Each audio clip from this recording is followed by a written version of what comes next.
Hi, so we are live officially, and I'm going to just wait a couple of minutes to see if people join. Otherwise, I'll just jump into the topic of today.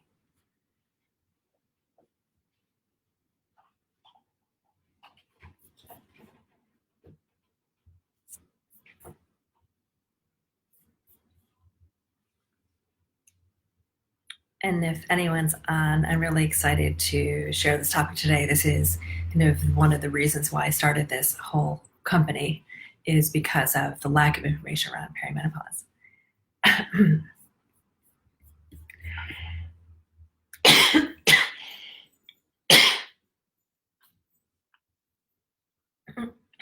Hi, April.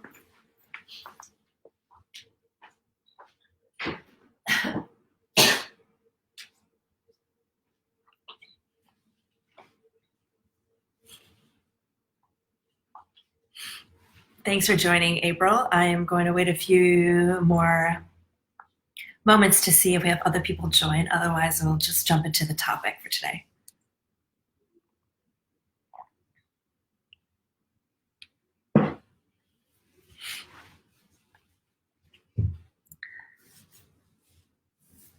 Hi, Alonda and Jen. Oh, this is exciting.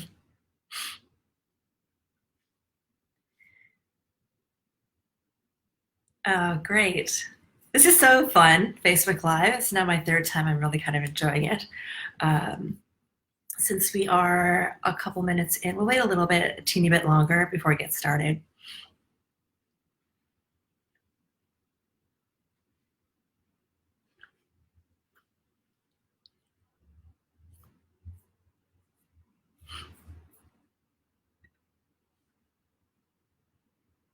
Thanks for the heart, Jen.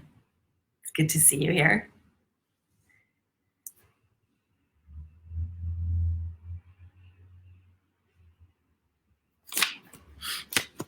Okay, why don't we get started since we're so tight on time these days. Ways to pay some respect to the scheduling. So today I wanted to share with you information, just the basics around perimenopause. Perimenopause, and really the lack of information regarding perimenopause, is one of the primary reasons why I started Mighty. And because it was really shocked to me that I didn't know anything about it, and I realized very quickly that women were woefully underinformed regarding perimenopause. So the session today is really just give basics around terminology, number one, like what are we even talking about? And frame that so that you can understand better like what's going on over the years. And I'll do a couple charts, and that's why I'm in front of the whiteboard today. And then we'll talk a little bit about hormones, hormone fluctuation, and how that relates to symptoms. So let's dig in. And again, if you have any questions, just chuck them over. I will do my best to pay attention to them during the talk. There is a bit of delay sometimes, so it might be a little clunky that way, but I will, again, do my best. So here we go. I'm going to shift a little bit to be more in front of the whiteboard. So exciting. Okay, Perimenopause 101. Let's start with this. For me, it's really about terminology. One of the things is, and I've lost all my pens. Hold on a second.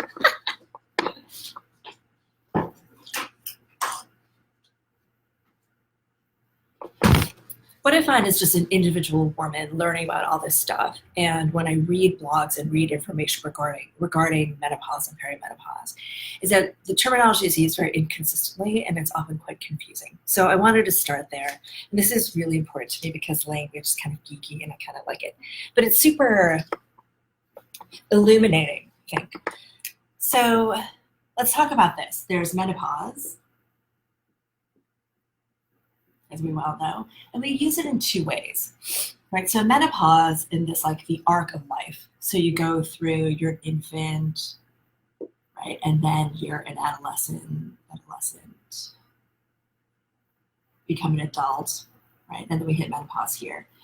So menopause refers to kind of this phase that's similar to puberty. Like puberty. So menopause refers to kind of this long journey, multiple year journey, when we go from our reproductive years to not. So menopause is like a multi-year transition. Then we have menopause definitionally and technically. So technically it is the day, it's like an anniversary, day where a woman marks 12 months without a period. And so this is really important because people say like, oh, I'm in menopause, I'm not in menopause, like I'm in menopause for the rest of my life. And that's technically true, but it's also understanding like when we talk about menopause, there's the transition and then there's the day of.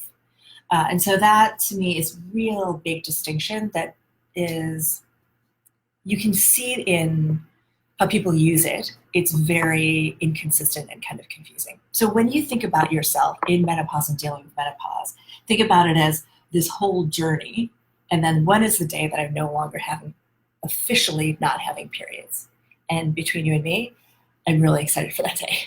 Okay, so that's the first bit of terminology is menopause. The second thing I want to talk about is this. So you think of this as this is menopause here. Right? 12 months equals no period. Okay, and so what happens actually, we talked about, so 12 months, let's say this is 12 months, this is your last period. Hallelujah. So you have your last period. With menopause here, this is kind of really just basic, but it helps us frame everything. Is anything before that is considered pre-menopause. Anything after that is considered post. So technically, if you're like 25, 35, or 40, you're pre-menopause because technically you haven't hit menopause. Pre-menopause is often confused with perimenopause. And so let's dig a little bit deeper in perimenopause. Perimenopause is when the hormonal shifts start to happen. And really the only way we know is when like shit goes haywire. So you're having symptoms, the most telling really, the three most telling, I think the most obvious, subtle too, is very heavy bleeding. So women kick off a time where they're getting like insane amounts of bleeding. And it's like, we don't understand, but we kind of consider it like a wonky period and wonky PMS, like nothing's really happening. But when that kicks off, like you're in perimenopause when you have symptoms. There's no real diagnostic test or hormone test that a doctor would offer that is universally used to determine if a woman is in perimenopause. So really what happens is when we have the onset of symptoms and identify symptoms is when we generally believe that we're in perimenopause. So a couple things happen within perimenopause, right? So you have early and later postmenopause. And I'm going to get to a chart in a little bit, but just think about that. Like when perimenopause kicks off, there's, like I said, things kind of go haywire and there are early set of symptoms. And then later, there's kind of a slightly different set of symptoms. So we think about, so that's pre. In post, we have a similar thing where we have early postmenopause and then later postmenopause. So you think about menopause as this arc, there are really like four phases. Within peri, you have early and later perimenopause until you no longer have periods. And after that, you're in early post and later post. So those are the kind of basics and how we frame our journey into our later years. So let's get rid of that now. And if you couldn't tell already, like I really love colored magic markers. It's very exciting for me. Okay, so we have the terminology and we have menopause, what's equivalent hormonal transition and a change to the human body, similar to puberty. And we can use that terminology, or that term like that. We can also use menopause as the time where we mark no more periods. The other thing I just want to clarify is there's also language like, oh my God, I'm going to be in menopause for the rest of my life. And in that, there's just quite a lot of anticipation of a lot of suffering and negativity. And what I'd clarify in that point is that, yes, technically we're in menopause for the rest of our life, the way that we are in like post-puberty the rest of our lives. We never call ourselves like, well, I'm in post-puberty, so I'm having all these problems because of puberty. I would really love to see I'm post-menopause for the rest of my life, not to be a thing, like a bad thing. It's just a status, and after a while, it's unimportant. And I'm going to show you through this chart kind of why. We got a couple questions from April, and yeah, great, April. I'll go ahead and get into those a little bit later when we talk about hormones and symptoms. Okay, so onto the chart. So here we go. So here's the chart, and this is time. So this is when you're a kid, this is your 20s, and let's just do this, make this a little bit wider. So we go 40, 45, 50, 55, can you see this? 60, and then onwards. Oh yeah, I can't see it, okay, good. So make that 70. And so this is like a really cool, easy chart that I'll show you. So you're little, you hit puberty, this is estrogen. Your estrogen levels start to rise, you hit puberty, and then you have your cycle, your regular cycles. Once you get to 40 is kind of that idea that women's bodies are starting to move out of the reproductive stage. We really think like mid-40s is when perimenopause kicks off. So let's say you're cycling normally until you hit perimenopause. What happens here first is estrogen actually goes super high and like up and down. It goes kind of crazy, right? Then it'll start to slow down. Then you hit menopause. You're not having your periods anymore. But that doesn't end the hormonal volatility. So you stop having periods, and then your body's still on its way to a new normal. And this area is what we talk about when we say like, well, menopause means no estrogen, right? So this is estrogen levels are high here, and they're pretty low here, right? So this is low estrogen menopause. The problem with that understanding, and it's correct, is that we apply that understanding to what happens in perimenopause and early postmenopause. A lot of the talk and the descriptions and blogs and articles talk about, well, menopause is this whole arc, right, means no estrogen. So you have to replace estrogen because it's the source of all the problems. When in fact, for a while, you have too much estrogen. So that's where so that's what I want to frame. And within this is when hormones start to go a little bit haywire. This is perimenopause. And you move to here. Then you have post.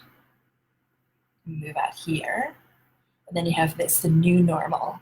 So this is really late post menopause.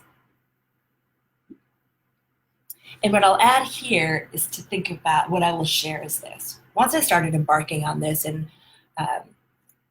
talking to women about menopause, what they knew, what they did not know, was this. Most women I met here who are like 65, 75 and older were all literally some version of this. Girlfriend, don't worry about it. Like, it is amazing over here. I am so happy and grounded and love my life. Like everyone here. All women are like on it, love it, full agency, like the whole thing. And it was brilliant to see. So later postmenopause is actually fantastic, and we should all really, really desire to be there as full, beautiful elder women. But what happens is between here is just like the grumpy period that we're all like, oh fuck, what the hell's gonna happen, right? So we're really sad here. Why? Because this is where the symptoms happen.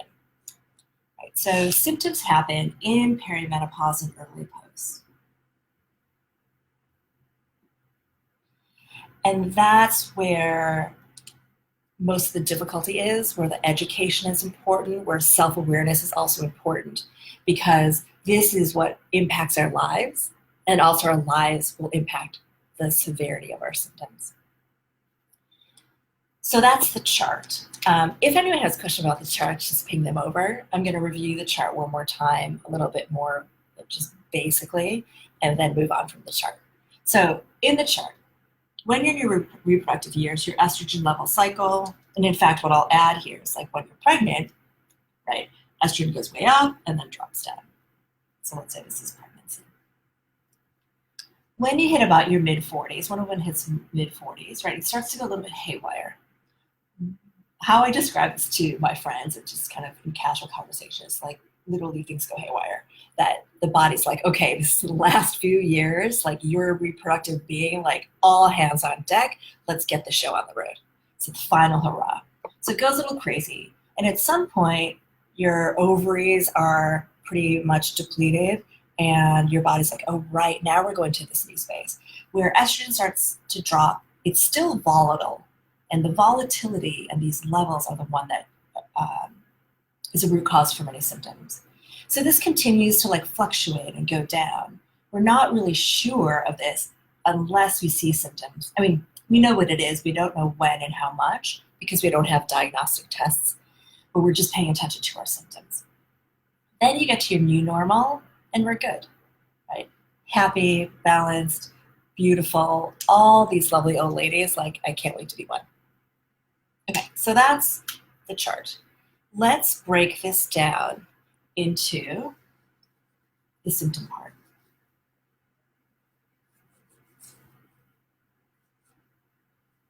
So a couple things here. The estrogen, as we all know, estrogen is involved with building the endometrial lining. So from when we get our period to when we ovulate, there's tons of estrogen and it's building the lining. When we ovulate, and then 2 weeks later, we get rid of the lining. If there's a lot of estrogen, lining goes up. When estrogen goes up, lining goes up, and this equals heavy bleeding.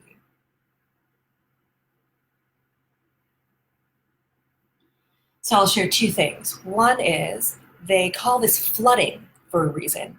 It's not consistent bleeding all day. It's just these little floods. It's unpleasant and hard to manage, and it is something that I've experienced in my own life to a degree that you don't even really want to know. So many, many weeks, it did not stop bleeding. It was it's like super crappy. But this is one of the things, heavy bleeding, right? And this is driven by high levels of estrogen.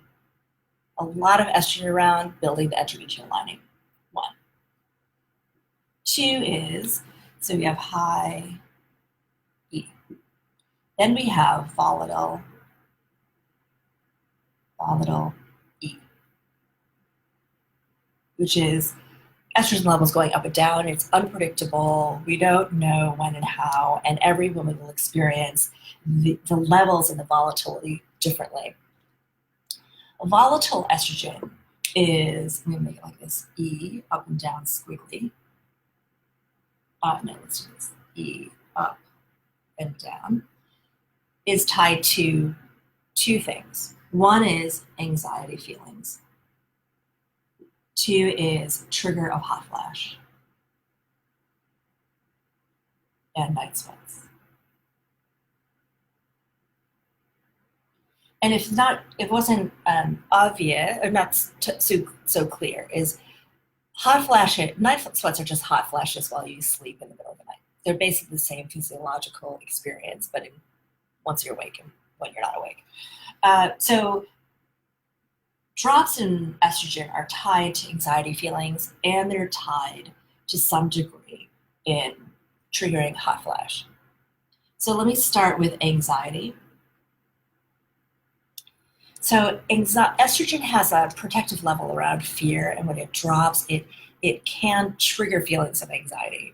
We talked about last week, kind of anxiety can be a result of external experiences and also a result of internal experiences, which is estrogen is dropping. So there are moments you can have a normal situation and all of a sudden you're like overwhelmed with like insane amounts of anxiety in a situation that like mostly you don't feel anxious in. And that's your body like just dropping estrogen, in my estimation. There's research that shows that low estrogen, dropping estrogen is tied to anxiety feelings. Hot flashes are very complicated. No one has really nailed the physiology. One of the things that has come up in the research is that it is tied to drops in estrogen trigger the physiological response of feeling heat around the upper body, neck, and face.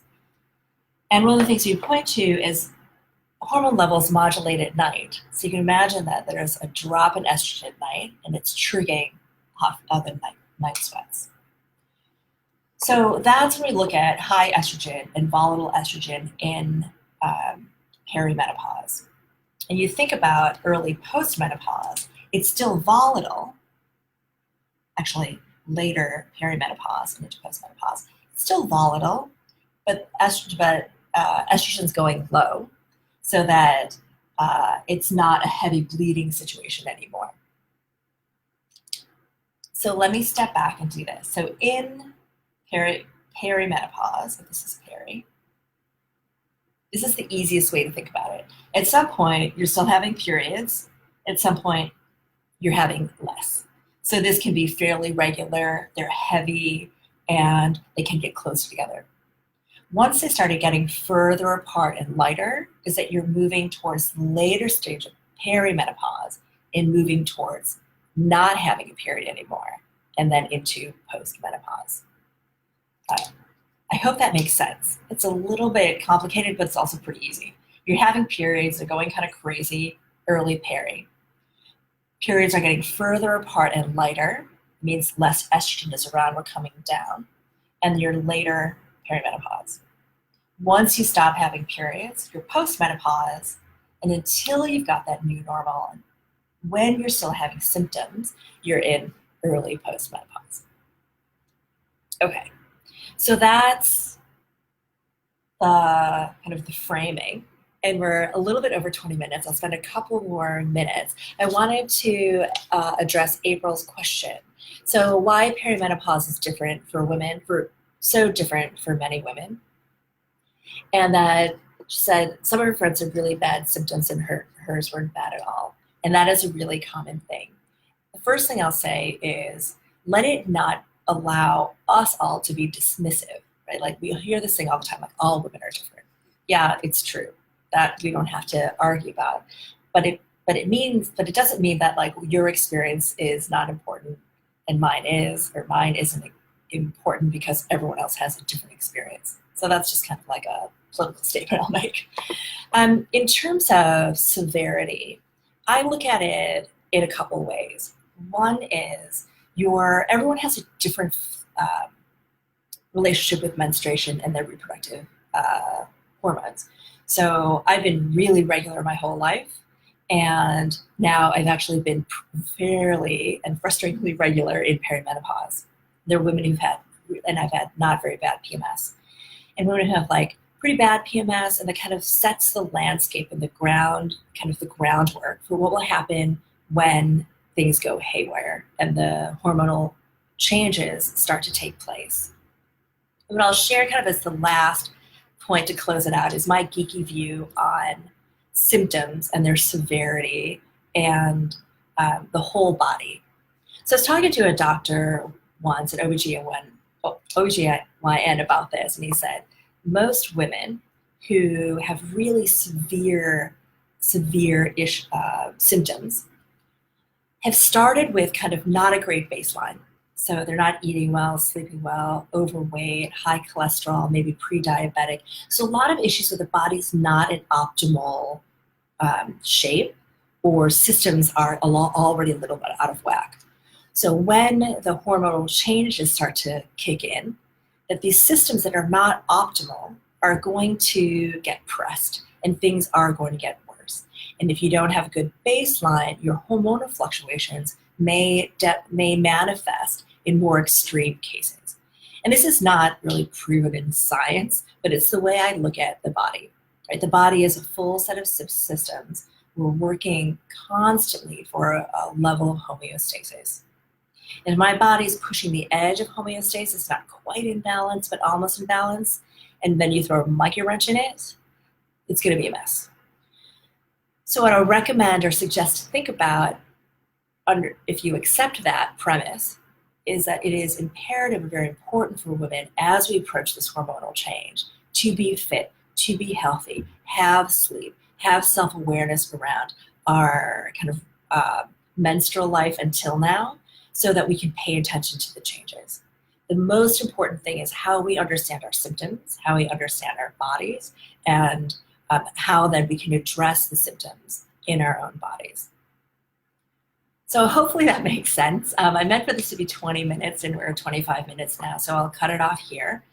If you have any questions, as always, go ahead and email us at hello@mightymenopause.com or check them on the Facebook page.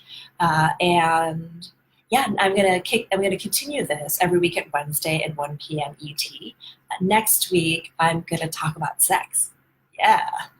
So that came up in a couple of sessions ago. So wanted to spend some time talking about sex and midlife and how we can take charge of it and understand it better so that we can have satisfying sex lives. Yeah. Okay, so that's it. Thank you, everyone. Have a beautiful day, and we'll see you next week. Okay, bye.